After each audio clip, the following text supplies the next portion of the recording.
প্রচণ্ড গরমে বড় থেকে শুরু করে ছোট সব বয়সী মানুষেরই কিন্তু হাঁসফাঁস অবস্থা এবং বিশেষ করে সেই সব মানুষেরা যারা কিন্তু ঘরের বাইরে কাজ করছে, অর্থাৎ যাদেরকে অধিক সময়ে সূর্যালোকে থাকতে হয়।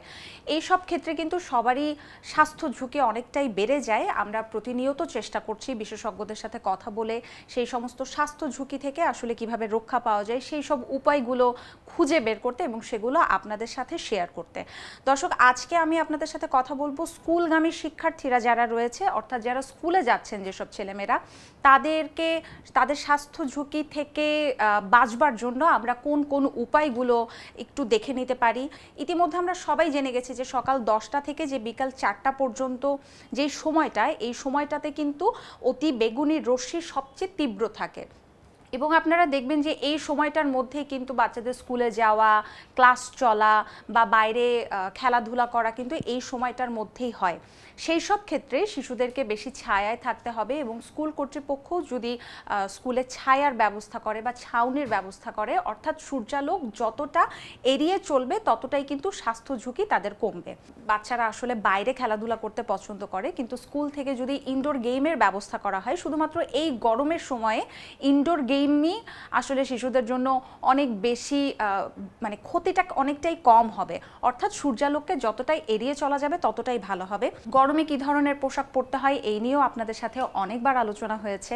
একটু সুতি, হালকা রঙের ঢিলে ঢালা পোশাক, বা শিশুরা যারা স্কুলে যাচ্ছে তাদেরকে ফুল প্যান্টস না পরিয়ে আমরা যদি তাদেরকে হাফ প্যান্টস বা সুতির শার্ট, যেটা শরীরের সাথে কোনোভাবে আটকে বা আটসাট হয়ে না থাকে, এই ধরনের পোশাকই শিশুদেরকে আসলে পরানো উচিত। তাহলেই তারা গরমে আরাম পাবে। সানস্ক্রিন ব্যবহারের ক্ষেত্রে অবশ্যই শিশুদের ক্ষেত্রে এবং বড়দের ক্ষেত্রেও কিন্তু আপনারা কোন প্রোডাক্টটি ইউজ করবেন সেটি ভালোভাবে দেখে নিতে হবে এবং কোনোভাবেই জানি সেটি ত্বকে অ্যাপ্লাই করার পরে কোনো ক্ষতি না হয়, বিশেষ করে শিশুদের, সেটিও আমাদেরকে নজরে আনতে হবে।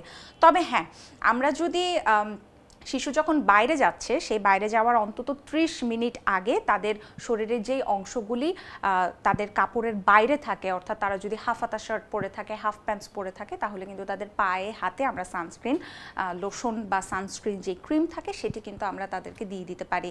তবে হ্যাঁ, আমি আবারও বলছি, সানস্ক্রিন ব্যবহার করবার ক্ষেত্রে অবশ্যই ডাক্তারের পরামর্শ নেবেন। গরমের সময় অবশ্যই সাথে একটি ছাতা রাখবেন।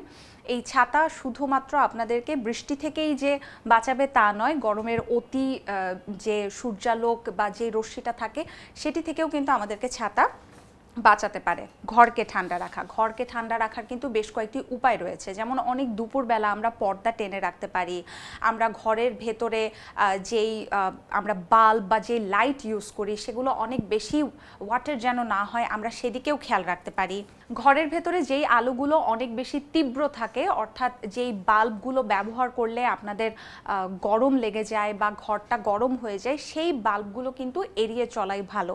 অর্থাৎ লাইট যতটা কম থাকবে, দিনের বেলা পর্দা যতটা আপনি সরিয়ে রাখবেন, অর্থাৎ যেভাবেই হোক আসলে ঘরকে ঠান্ডা করার যে প্রক্রিয়াগুলো সেগুলো আমাদের সবসময় ফলো করতে হবে।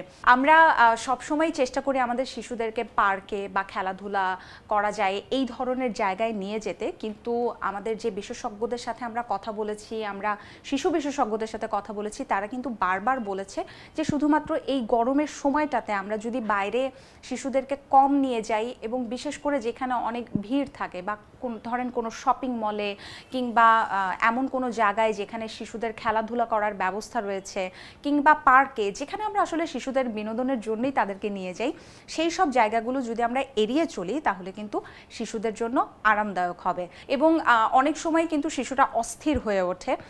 বাসার ভেতরে বন্দি অবস্থায় থাকতে কখনোই শিশুদের ভালো লাগবে না।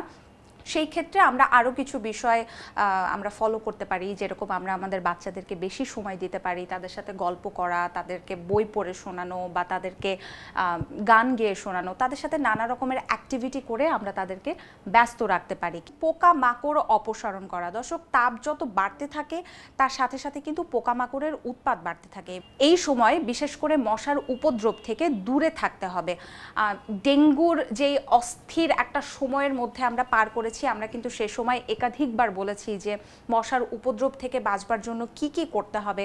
আপনাদের জানালার কর্নারে বা ঝোপঝাড়ে বা আপনারা বাড়িতে যেই ফুলের টবগুলো বা গাছের টবগুলো ব্যবহার করে থাকেন সেইখানে জমে থাকা পানি ফেলে দেওয়া, এই বিষয়গুলি আমরা এখন কম বেশি সবাই জানি। দর্শক, এই বিষয়গুলো কিন্তু আপনারা যদি মেনে চলতে পারেন তাহলে এই তীব্র গরমে আমাদের সন্তানেরা, আমাদের বাড়িতে যে শিশুরা রয়েছে তারা কিছুটা আরাম পাবে, এবং বিশেষ করে সেই সব শিশুরা যারা স্কুলগামী, অর্থাৎ যাদেরকে আসলে বাইরে যেতেই হয়, এই বিষয়গুলো আমরা যদি একটু নজরে রাখি তাহলে কিন্তু আমাদের শিশুরাও নিরাপদে থাকবে এবং গরম থেকে কিছুটা হলেও মুক্তি পাবে।